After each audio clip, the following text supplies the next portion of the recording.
Welcome to First Unitarian Society of Minneapolis, the birthplace of Congregational Humanism. We carry on that tradition of free thought today, dedicated to promoting a free search for truth, meaning, and justice. Our web address is firstunitarian.org. I'm David Breeden, Senior Minister. Welcome.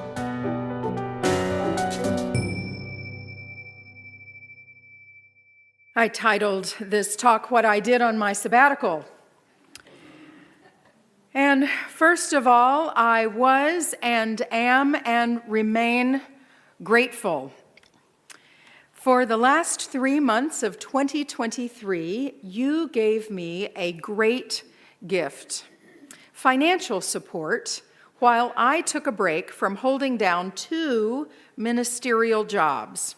Here, as your assistant minister at First Unitarian Society, and at the St. Croix Unitarian Universalist Fellowship in St. Croix Falls, Wisconsin, where I am their 1/4 time minister.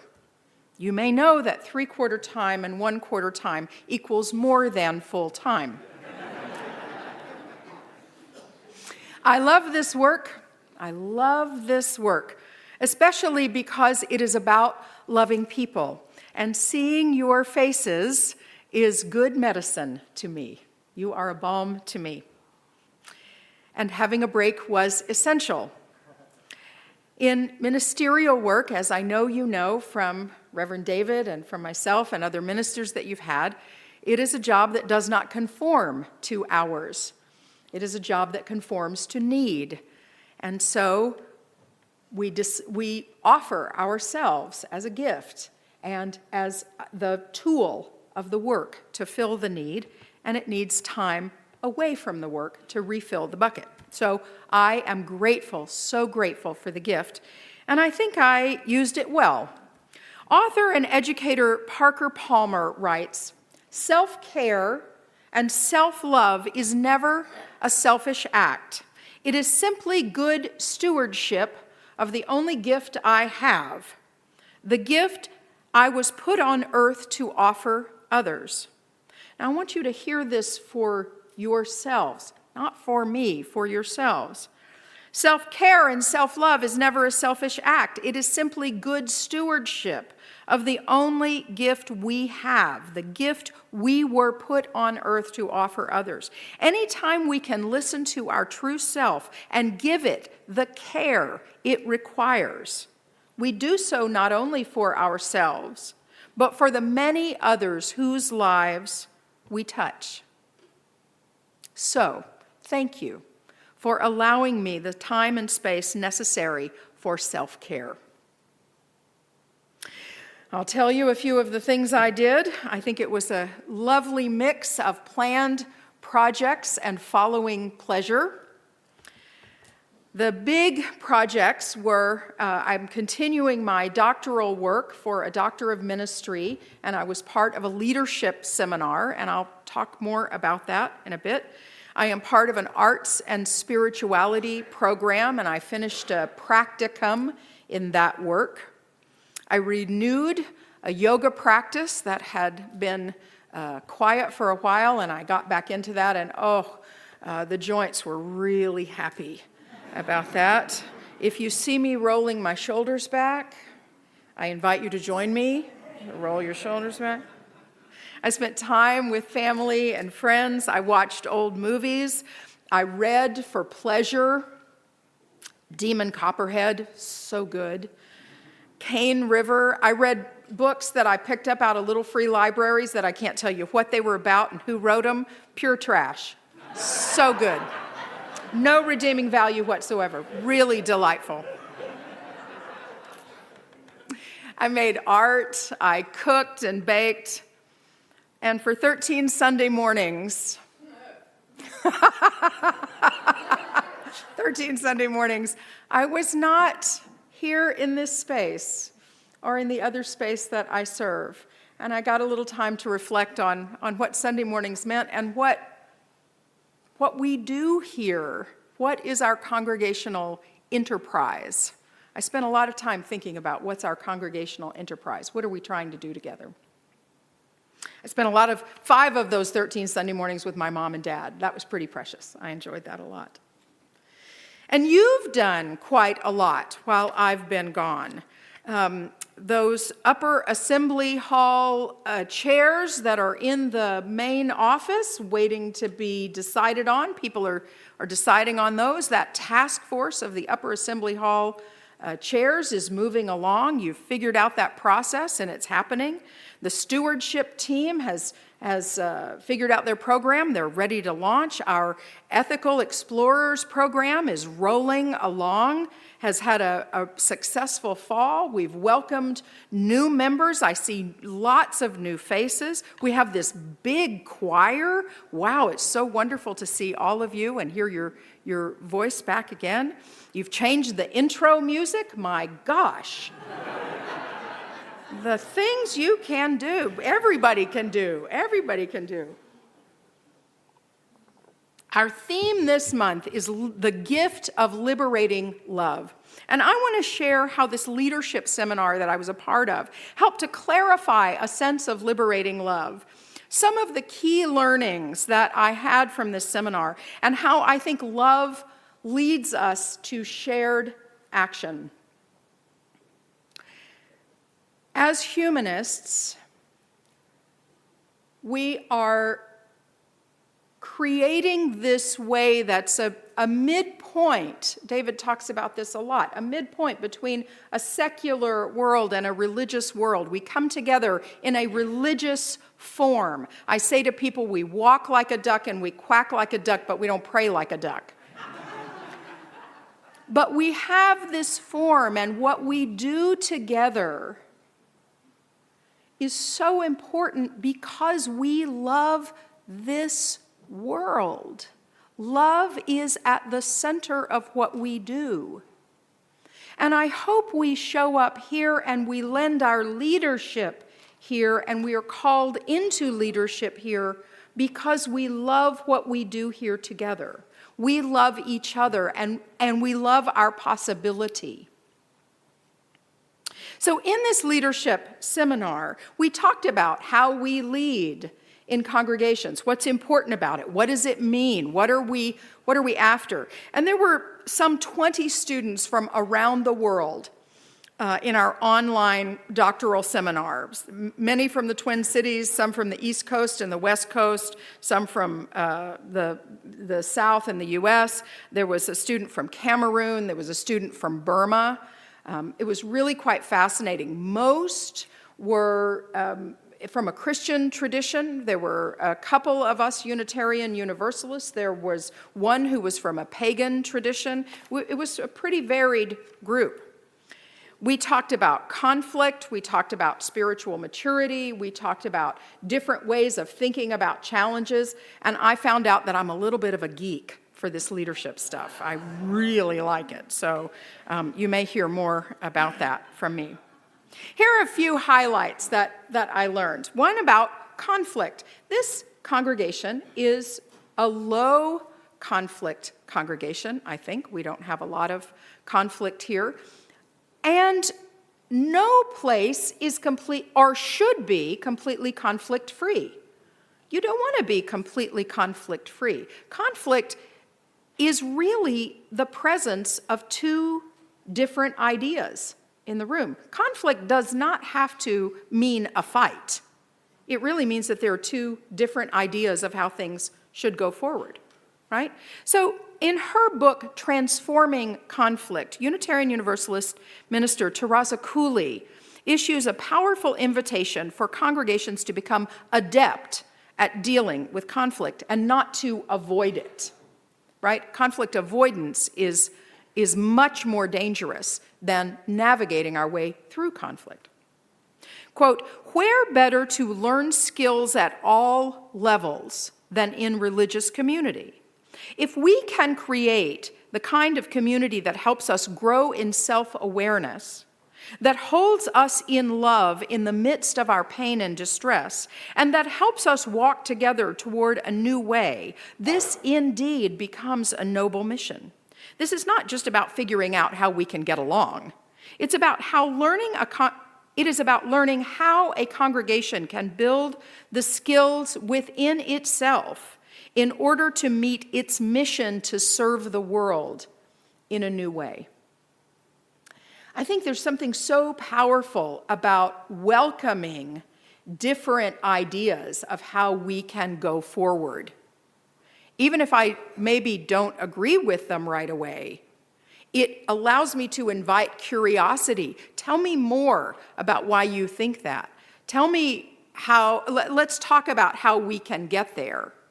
Rather than, I have to have the right idea first, and if you don't agree with my right idea, then we're stuck.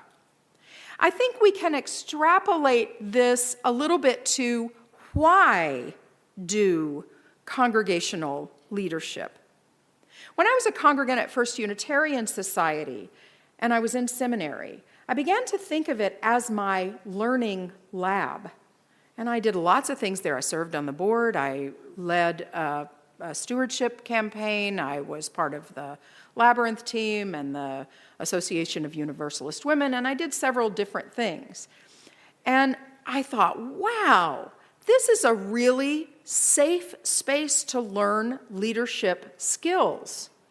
How great would it be if we can create the kind of community that helps us grow in self-awareness and leadership skills, test out what we're able to do in a safe space that holds us in love in the midst of our anxiety that we might not get that agenda out exactly on time, that helps us walk together toward a new way. What better place to try out leadership skills than a place that we love and needs us to grow into that? I think leadership is about our growing into it, not having it perfected when you sign on the line to say, yes, I'll do that. That was one point we learned. Now this next one, this was a really big takeaway for me, and I'll try not to get too far in the weeds about it. And some of you may know the idea of technical versus adaptive challenges. Is that familiar to anyone, technical versus adaptive challenges? Yes, people who have some experience in business, so forth, may know a little about it. All right, let me explain it in a couple of ways. A technical challenge is one that has a fairly acceptable, pretty easily knowable fix. You can get to a fix relatively easily. An adaptive challenge, you have to adapt the organization or organism to get to. Let's use a medical model. If you break your arm, God forbid, you break your arm, there's a pretty knowable, well-accepted medical fix for setting your arm, right? They may have to figure out where it is and if you need a plate or reset it or whatever. But there's a pretty well-accepted, many years practiced medical model for setting your arm. Now, you'll have to adapt to not having that arm for a little while. But the hope is that after your arm has healed, you'll go back to some level of normalcy. That's a technical fix. Lots of skill, artistry, there's no diminishment in my saying this at all, but that's a kind of technical fix. If you are diagnosed with heart disease, there are many things that may be suggested to you based on your genetics, your lifestyle, your age, your other comorbidities, your health. And not all of those will work for you. You will have to adapt in some ways to make those work and then see if those adaptations make a difference, right? That's an adaptive challenge. There's not one set way that works. You see the difference? That was like a light going on for me. Here's another example. Should we or should we not change the seating in our upper assembly hall? Well, some people came together and said, we can find an answer to that problem. They're never exactly discrete, right? Adaptation needs to be changed, but there is a methodology that we can put in place to find the answer to that. We'll convene some people who care about it. We'll convene some meetings. We'll be very fair. Here's how we're going to do it so it's fair that everybody gets heard. We'll go through some processes. We'll have somebody take really excellent notes. Thank you, Edward. We'll order some sample chairs. We'll see what we need to do to raise some money for it. We can go through a series of steps to get to an answer. That, to me, it'll take some time, and it takes a lot of energy to be sure, and much, much gratitude to the people who are leading that process. Much gratitude. That is a different kind of question from, what do we think about the fact that our congregation is getting fuller on Sunday mornings, but overall there's a decline in church attendance over the country, right? That's a bigger question. Will we be affected by that? Those are adaptive questions. Do we know something particular here about engagement that people are coming for and excited about? What's working? What do we need to continue to grow upon? And what do we need to look at to put more energy into? That's an adaptive question. You see the difference? I think oftentimes when we ask questions about congregational life, this works or this doesn't work, we want to get right to the next answer. Well, we should have a second service. Well, we should build a parking ramp on top of Lowry Park over there, or underneath. Get to an answer really quickly rather than digging in and working with those adaptive challenges. Though that was really interesting to me, and I think I want to hold that when I hear questions coming up. And the third thing that I want to say is about strong and boundaried religious leadership. And let's just say we quack like a duck. Congregational leadership. If we're engaged in congregational leadership, and I hope to some level we'll each feel ourselves engaging in that as an activity, not as a title. Strong and boundaried congregational leadership is predicated on spiritual maturity, or at least a desire and a determination to move in that direction. The former minister here, the Reverend Dr. Kendall Gibbons, says this in her work on spiritual maturity. This is the kind of person I want to become, finally. Self-aware, reverent, real, strong, compassionate, graceful, humble, loyal, faithful, interdependent, at peace with my mortality, and fluent in the language of the Spirit. This is the kind of person I want to become finally.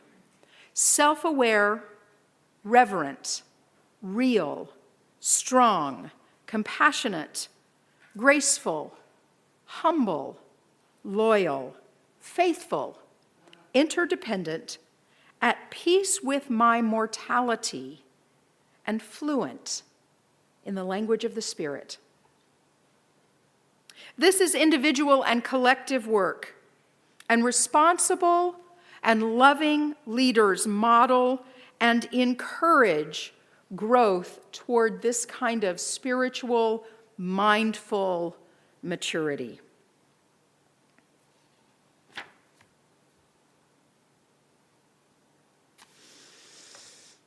Love is at the center of all we do, and it had better be, because the hate in the world is so pervasive and strong. It's so heavy on our shoulders, and as we look forward to this year, I don't know about y'all, but I just want to burrow under the covers. It's ugly. And having love at the center of what we do is, to me, is the what of the so what about being a humanist. We're humanists. So what? So love is the hot burning center of all we do. And how do I live that out in the world? So many of us are living it out in so many ways. In your professions, in your personal lives, in your volunteer lives, in your families, as you support the people that you love, in so many ways. And we come here together, both to get our buckets filled and also to be inspired to go out and do it again. And we pull together here. Marianne this week has been talking about how we row together. We row together. Marianne Lundquist and other members of the Active Voices team and members of the Climate Justice team have put together this 3-part series on protecting Minnesota waters. Today's our second program at noon today. We'll listen to a leader who loves this state so much he can't help it. He's got to get up and talk about it. We're going to join here at noon to find out what's the next thing we can do to protect this state that we love so much. We hope you'll join us. She doesn't spend every minute of every day doing it, but she spends the time she needs to and does the aggregate work so that we can all be a part of that. Each of us does a bit so that we can all have love at the center moving us forward. These closing words are from communication and relationship coach Rochelle Lamb. May you fall madly in love with this year. In love with someone who unhinges your tired trajectory. In love with a spouse of several years who might be aching for lightning. In love with demanding children and crazy relatives. The particular pedigree of genius insanity that has perhaps claimed you in spite of your reluctance. And certainly in love with an animal, a cloud, a redwood, the wild. These at least once a day. May you fall in love with this fragile jewel of a world. With hard work, real learning, just causes, petitioning, and prayers. May you fall in love with wonder itself, with the grand mystery, with all that feeds you in order that you may live, and with the responsibility that that confers. May you fall in love with heartbreak and see how it's stitched into everything. May you fall in love with the natural order of things and with tears, tenderness, and humility. May this be a magnificent year for you.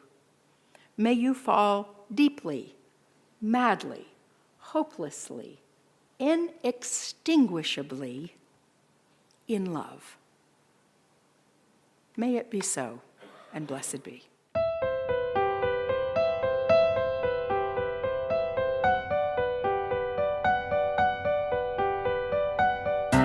Thanks for listening.